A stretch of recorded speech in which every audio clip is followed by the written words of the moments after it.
우리의 재정적 자유를 위해서 이 캐시플로우 게임을 통해 무엇을 할 수 있는지, 현실에서는 게임판을 보시면은 안쪽에 동그란 쳇바퀴가 보이시죠? 네, 저희는 쳇바퀴를 이동을 하면서 이렇게 인생을 플레이할 거고요. 결과적으로는 아까 말씀드린 것처럼 금융소득이 총 지출을 초과하면서 그렇게 쳇바퀴를 탈출하는 게 저희들의 목표예요. 그러면 그 칸에 대해서 하나씩 설명을 드릴게요. 먼저 여기가 첫 번째 칸이에요. 1이 나오면 이쪽으로 오실 텐데 빅딜, 스몰딜이라고 적혀 있거든요. 그렇게 되면은 빅딜과 스몰딜 둘 중 하나의 카드를 선택해서 뽑으시면 되는 거예요. 카드의 예시를 한번 보여드릴게요. 자, 이거는 스몰딜 카드거든요. 스몰딜은 어떤 카드가 있냐면 작은 기회들이 많이 있는 그런 카드예요. 보시면 MIT4U 전자주식회사라는 주식회사, 주식카드도 있고요. 이 카드를 뽑게 되시면 주식 투자를 하실 수 있는 거예요. 그리고 이렇게 보시면 투빅 전력주식회사라고 우선주에 해당하는 우선주 주식도 있고, CD기라고 해서 저희가 옛날엔 CD라고 했잖아요. 은행에 예금을 넣을 수 있는 그런 카드도 있어요. 뿐만 아니라 여기서는 뭐 펀드 같은 것도 같이 하실 수 있고요. 여기 보시면은 주택매물, 부동산 투자도 같이 하실 수 있는 그런 카드가 있습니다. 그래서 스몰딜에서는 금액이 낮은 것들의 그런 투자처들이 많이 나와요. 낮은 금액으로 주식 투자나 아니면 부동산 투자, 그런 아니면 초기 시작하는 작은 사업들을 하실 수 있는 칸들이 스몰딜에 있고요. 빅딜로 가시게 되면은 자, 똑같이 부동산 투자가 있어요. 부동산 투자가 있는데 이거는 스몰딜보다 좀 더 큰 주택, 큰 기회들, 그리고 큰 딜들이 나와 있는 그런 카드거든요. 그래서 주택 매물도 여기서 보실 수 있고, 여기선 8가구 주택, 다가구 주택을 매수하면서 그렇게 투자를 하실 수도 있어요. 그리고 보시면 사업체 매물도 있거든요. 스몰딜에서도 사업을 하실 수 있는데 스몰딜에서는 작은 사업들을 하시다가 빅딜로 가시게 되면은 큰 사업들을 하실 수 있어요. 그러면 빅딜로 가기 위해서는 어떻게 해야 되냐 하면, 빅딜은 돈이 많이 필요한 그런 딜들이거든요. 그래서 자본금을 많이 모아서 빅딜을 뽑으시면은 그때 빅딜에서 성공하실 수 있습니다. 이제 중요한 거는 지금 얼마를 가지고 있는지에 따라서 스몰딜과 빅딜을 선택하시면 되고요. 돈이 없는데 빅딜을 뽑았다, 뽑으셔도 돼요. 대신에 뽑으셔도 되는데 빅딜 보시면 착수금이 3만 불이라고 적혀져 있어요. 3만 불이 없으면 이 카드는 할 수 없는 거예요. 대출을 받으셔도 되지만 대출에도 한도가 있기 때문에 기회를 그냥 날리는 기회비용이 발생할 수 있는 거죠.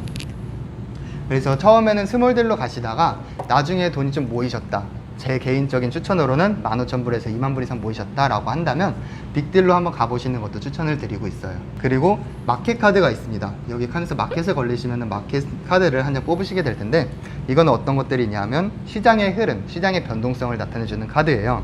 보시면 다가구 주택 매수라고 나와 있습니다. 다가구 주택을 만약에 뽑으셔서 갖고 계시는데 이 카드가 나왔다, 그럼 다가구 주택을 매도하실 수 있는 거예요. 그러면 현금 흐름은 사라지겠지만 매도하니까 월세는 안 나오겠죠? 월세는 안 나오겠지만 다가구 주택을 매도함으로써 목돈을 손에 쥘 수 있는 그런 기회를 만드실 수 있는 거죠.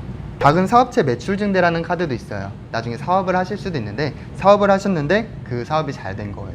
그래서 현금 흐름이 발생하게 되는 그런 카드고요. 그리고 나중에 땅 투자도 하실 거예요. 이거는 땅 매수 카드인데 땅 투자를 하셨다가 여기서 땅을 매도하실 수 있는 거예요. 그래서 땅을 매도하시게 되면 목돈을 손에 쥐실 수 있는 거죠. 그리고 또 꼭 좋은 것만 있는 건 아니고, 만약에 부동산에 대한 인플레이션이 나오거나 그런 부동산에 압류당할 수도 있고, 그런 카드가 여기 존재를 하고 있습니다. 그리고 마지막으로 남은 카드가 두데드 카드예요. 자, 두데드 카드는 어떤 카드냐 하면은, 두데드 카드는 소비 카드예요. 우리가 살면서 항상 아끼면 좋지만 항상 아낄 수만은 없잖아요. 언제든지 의도치 않은 소비가 일어나기 때문에 그게 바로 두데드 카드라고 생각해 주시면 되고, 이거는 강제성이에요. 그래서 뽑게 되시면 무조건 지출을 하셔야 됩니다. 두데드에는 어떤 것들이 있냐면, 신나는 콘서트를 가실 수 있어요. 콘서트를 가시면은 콘서트에서 즐기시고 180불을 이렇게 내시게 되는 거고요. 그리고 뭐 야구 관람이라던가 아니면은 신상 핸드폰 같은 것도 구매를 하시는 그런 칸이 되겠습니다. 그리고 저희가 지금 노동자로 살고 있잖아요. 그 노동자의 삶에서 가장 중요한 페이데이가 바로 월급이거든요.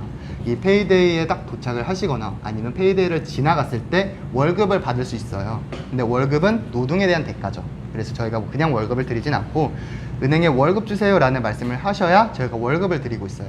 그래서 이 게임에서는 월급 주세요 라는 말이 노동을 대신하기 때문에 말씀을 하지 않으시면 저희는 월급을 챙겨드리지 않아요. 그래서 옆에서 챙겨주실 수는 있지만 안 챙겨주실 수도 있으니까 자기 월급은 잘 챙겨 받으시면 좋으실 것 같고요. 그리고 보시면은 여기 체리티라는 칸이 있어요. 체리티는 어떤 칸이냐면 기부를 할 수 있는 그런 칸이에요. 기부를 하시게 되면, 기부는 선택사항이에요. 그래서 절대 강제는 아닌데, 기부를 하시게 되면 여기 보이시는 총 수입의 10%를 은행에 기부를 하시게 되세요. 은행에 기부를 하면 어떤 것이 좋냐? 주사위를 2번 굴릴 수 있는 기회를 3번을 드리거든요. 그러면 좀 더 빨리 지나가면서 월급을 좀 더 빨리 받을 수 있는 그런 시스템이 되는 거예요. 이쪽 칸에 보시면 베이비라는 칸이 있어요. 베이비 칸에 도착을 하시게 되면은 아이를 하나 출산하시게 됩니다. 아이 출산은 좋은 건가요, 나쁜 건가요?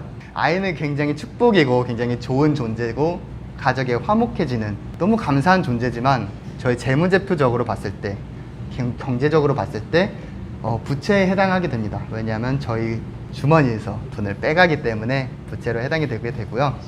등골 브레이커라는 말이 있잖아요. 아이 키우기가 굉장히 힘들기 때문에 아이 칸에 도착하시게 되면은 아이를 태어났으니까 아이 태어났는데 저주하는 사람은 없죠. 그래서 모두 박수를 치면서 축하를 해드립니다. 축하를 해드리면서 아이를 한 명 출산을 하시고, 그리고 재무제표에는 아이 육아 비용을 마이너스 해주시면 될 것 같습니다. 그래서 육아 비용 같은 경우에는 직업마다 달라요. 고소득자는 좀 더 많은 비용을 아이에게 투자할 거고, 저소득자는 좀 적은 금액을 아이에게 투자할 수밖에 없는 그런 현실이죠. 그리고 여기 쥐탈출 랜레이스에서 가장 무서운 게 바로 해고 칸이에요. 이쪽에 보시면 다운사이즈드라는 칸이 있거든요. 이게 바로 해고되는 칸이에요. 이 칸에 걸리시게 되면 총 지출을 은행에 한번 내시게 됩니다. 그 이유는 해고를 됐지만 저희는 먹고 살아야 되잖아요. 해고됐다고 안 씻을 수 없고 해고됐다고 안 먹을 수 없기 때문에 총 지출을 은행에 한번 내시고 2턴간 쉬시게 됩니다. 그래서 이 칸에 걸리시면 타격이 굉장히 크실 거예요. 그리고 저희는 패스트트랙에 대해서 말씀을 드릴게요. 아까 말씀드린 것처럼 금융소득이 총 지출을 초과했을 때 런레이스에서 탈출을 하시고 패스트트랙으로 들어가게 되세요. 패스트트랙은 이쪽부터 시작을 하게 되세요. 패스트트랙은 부자들의 삶이에요. 아까처럼 월급을 받는 그런 삶이 아니라 부자들의 삶이고, 이쪽으로 나오시게 되면은 아까 금융소득으로 이렇게 탈출을 하셨잖아요. 금융소득의 100배를 받게 됩니다.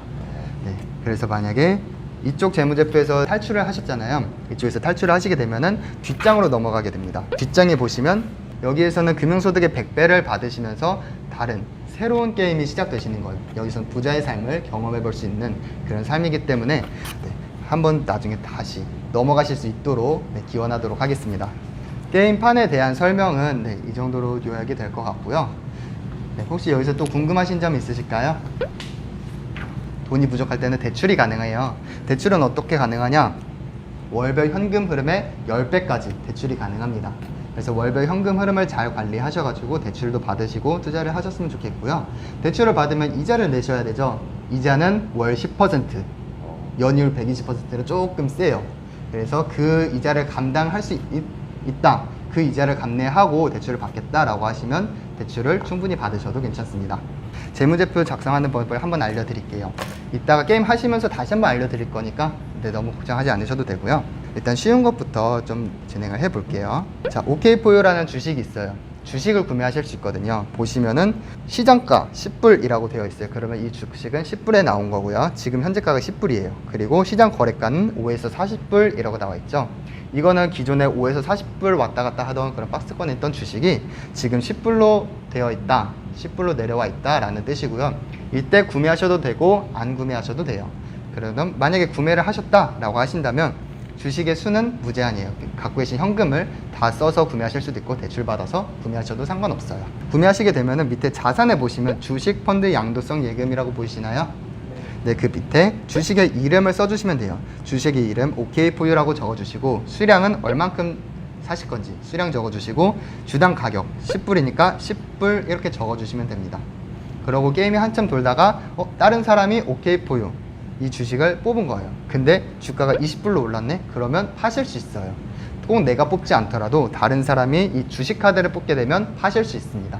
그래서 그 주식의 주가에 만족한다면 파셔도 되고 좀 더 갖고 계셔도 됩니다. 대신에 뽑은 사람 외에는 매수하지 못해요. 네, 그런 규칙이 있고요. 다음으로 주택 매수가 있어요. 부동산 투자를 하실 수 있는 카드인데 주택을 만약에 매수를 하시게 된다라고 하시면은 이 주택에 대한 가격은 5만 불이에요. 시장가는 6만 5천에서 13만 5천 불인데 5만 가로 저렴하게 나온 주택이고요. 5만 불인데 은행에서 융자를 5만 불을 다 해준대요. 그래서 제가 들어가는 돈은 전혀 없어요. 그래서 그냥 가져오면 되고, 근데 현금 흐름은 마이너스 100불이 되는 거죠. 네, 이거는 월세랑 이자를 계산을 했을 때 내가 매월 100불씩 지불해야 이 주택을 유지할 수 있는 거예요.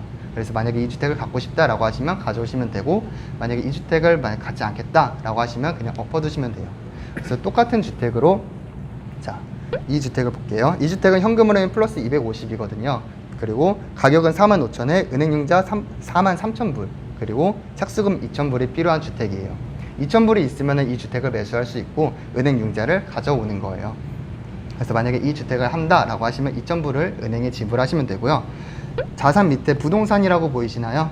네. 부동산에 3-2라고 적어주시고 착수금은 2,000, 그리고 총비용은 가격이거든요. 가격 45,000이라고 적어주시면 돼요. 그리고 위쪽에 올라오시면 수입이라는 칸이 있어요.